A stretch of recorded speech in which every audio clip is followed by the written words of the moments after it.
nin baa dhaanta jeclaa صح dhaantadii aad u jeclaa dirmiyana wuu ahaa dabeetana habeenada kamid ayuu maqla dhaanta meel ka baxaysa uu soo tegay qori buu wataa uu geela kaga ilaashado bahalada iyo waxa iyo tuuga iyo waxa kaga ilaashado dabeetana show markuu dhaantadii si fiican loo tumayo soo galay yo qorigii inan yaro foodleeyaho meesha taagan oo shalmad xiriiriyay huwan ayuu u dhiibay ee qabaadeen isma kala garanayo inanta way ka qabatay dhaantadii bay isku tuuray dabeetana dhaantadii sidii u tumayay صح ayaa dhaantadii loo kala dareeray markii dhaantadii lagu kala dareeray buu xusuustay qorigiisii صح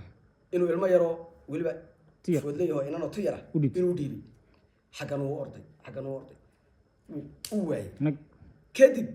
reer bu agiin uu hariyaalow intuu ag istaagay hariyaalow heerkii waa yaabay ايه waa lasoo toosay odayaal baa soo kaxay way u yimaadeen war waa maxay عقل دم maxaa kaa khaldan wuxuu yidhi waniyo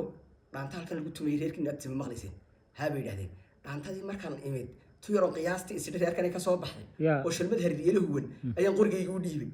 waniyo wax ku hadli mayside baadigoo nin weyna yaad ilmo yaroo carruura qorigaagiisa ka dhiibtay baa layidhi niyo nimankiina waad la yaabanahay buuri anigu waxaan la yaabaa ninka intuu dhaanta arko hagrada ayaan la yaabaa ايه nin dhaanta intuu arkay Hagraday. hagraday baan la yaabaa marka